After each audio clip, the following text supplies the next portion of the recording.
So we've got some coup drama going on over in Congo. Let's put up this New York Times headline. So the military there saying that it foiled a coup, which appears to be true based on the fact that a bunch of dudes were kind of shooting up the presidential palace and live streaming it. What actually happened behind that is really anybody's guess, but Saagar, let's unpack what we know about it, because it's absolutely just incredible, the details.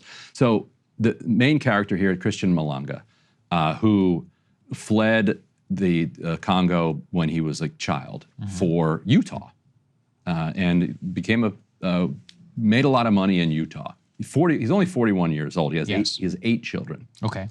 He went back about 10 years ago to try to basically launch a political career in Congo, failed, did a couple weeks in prison after that failure, and then managed to get back to Utah, which is where the story could have ended instead. Yeah, but it didn't end there.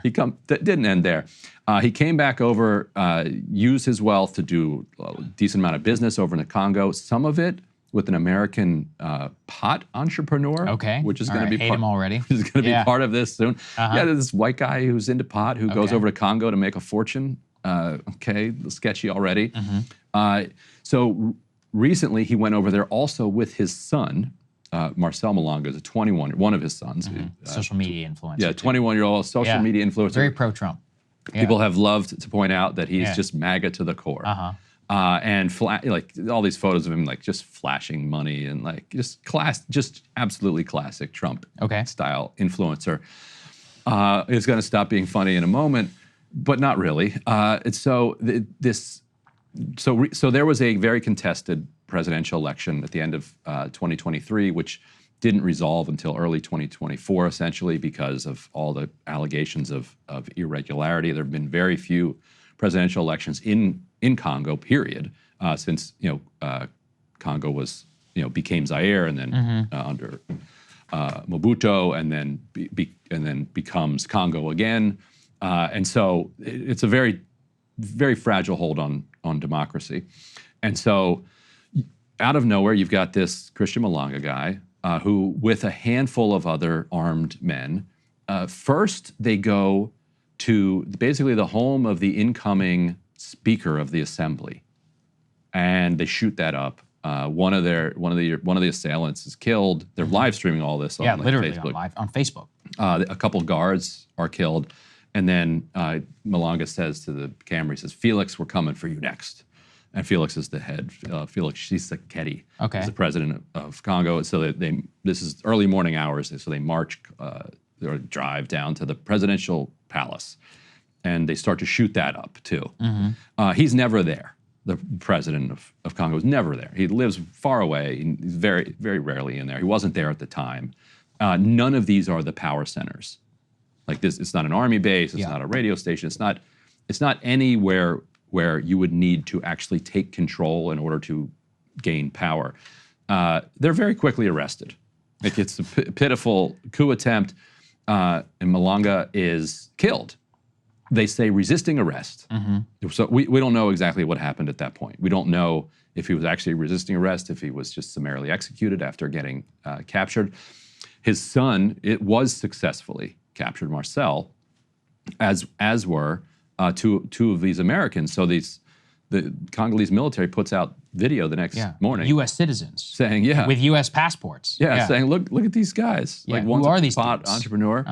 Matt Miller was asked about this at the State Department, and he said because of privacy laws, we can't say anything about these citizens, period. He said, as with any American citizens in custody, we are requesting consular access. So we're going to go visit these folks who were captured in their failed coup attempt. Now, let's get into the different theories on what is going on here, because clearly the idea that a handful of people with assault weapons were going to take over Congo by attacking these residential areas that had, even if they take them over, then they're just holed up in a house. And they would be finished off by the morning. So there's a couple theories. One theory is that Malanga had a bunch of allies within the opposition who betrayed him at the last moment and said, there's like this guy, we're not doing this. I'm not so sure about that theory. Another theory is that he was goaded into this by allies of the president, because the president is on his heels. The president is facing, serious opposition right now. Anytime you have a coup attempt that is foiled, we've seen what every country does after that coup attempt. Yes. They suspend every law. Right. Yeah. You declare martial law. You consolidate the center. So they may think it was a false flag operation. But he was killed, though. Right. And a false flag in the sense that the perpetrator would not know. Oh, so he didn't know he was being goaded into it. That would be the theory, that he doesn't know. He's not part of a scheme here. He's just a crazy person who's very able to be manipulated by more powerful What people. about the CIA? Yeah. So I mean, here I'm looking at a multi-millionaire African businessman with ties to Utah, an American citizen cannabis entrepreneur.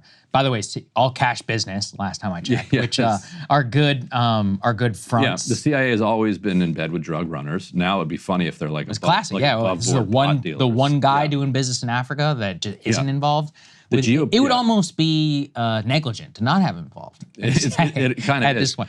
You're right, because the geopolitics here is that they have a ton of cobalt. Yes. And other rare earth minerals. Right. If Joe Rogan talks about this all the time, right? Like the amount of cobalt you're in my cell phone. Yeah. If you drive a Tesla, probably 80% of the cobalt in your battery is from the Democratic Republic of the Congo. It's one of the most mineral-rich places in the entire world. Yeah, and guess who owns almost all of that is China. Yes. And so while the U.S. has spent its last 70 years kind of overthrowing governments and doing our aggressive elbow-throwing foreign policy, China just kind of comes in and just cleans up the mess and then just buys the rights to zero interest loan. Like, here, we'll build you some roads. Right. And we'll take the mining rights for all of this. And so you've had a whole bunch of coups in Africa over the last several years, many of them involving U.S. trained kind of military figures, but and most of those involve internal, African politics going on. We should say too, this also comes, I'm sure you can expand this as well. This comes on the heels of what just happened in Niger.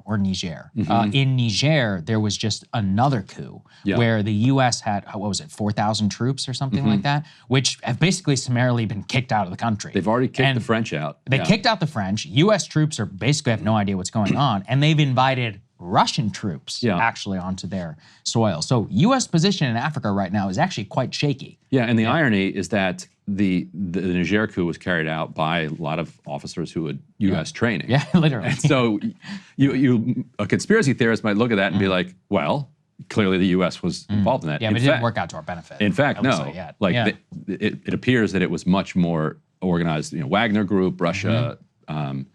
Because all of a sudden, now the French are being thrown out. Because the French were the real colonial power in Niger. But yes, now they're saying the U.S. troops need to go too. Right. And so not only did we produce, just absolutely indescribable amounts of pain and suffering and suppression of people's democratic will and nationalism over the last 50 years, we're not even coming out on the winning side. Yeah, we're not doing well, folks. Like, even on its own terms. My immediate thought with Congo was, I was like, I bet you this is in response to Niger. The U.S. is, and again, most people have no idea about this. This is totally flying under the radar. But this was a very important military base, as I understand it, for monitoring, ISIS in Africa and all that. A big part of the counterterrorism footprint for NATO, for France, and the U.S. But I think most importantly, from what I understand, there was a big-ass drone base down in Niger.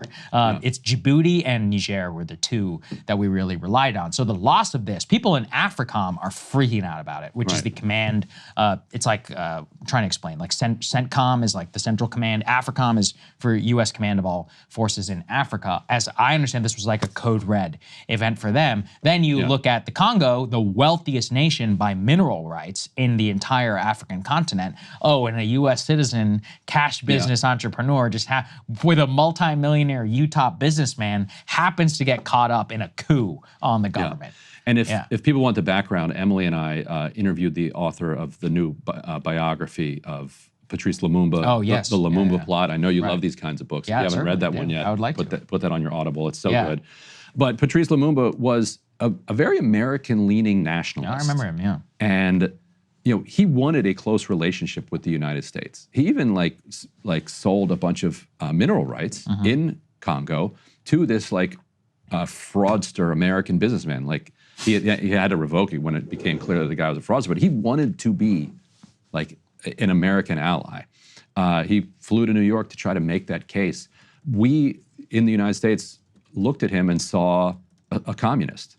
Because he wore glasses, basically, and helped with the Belgians to assassinate him and replace him with eventually Mobutu, who led absolutely brutal dictatorship, changed the name of the country he led that for decades, and results in this civil war that kills like 5-6 million people, creates all this instability, and it's not long from there to where we are here.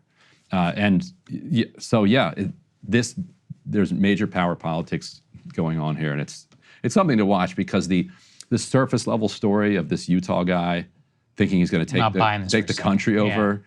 Well, it's like with Haiti. Son. Remember those guys? It's like all of a sudden we hear, oh, they're ex-DEA. And I was like, well, they're all from Miami. You're like, what? And you're like, oh, they all speak English too. Interesting. Hey, if you like that video, hit the like button or leave a comment below. It really helps get the show to more people. And if you'd like to get the full show ad-free and in your inbox every morning, you can sign up at breakingpoints.com. That's right. Get the full show, help support the future of independent media at breakingpoints.com.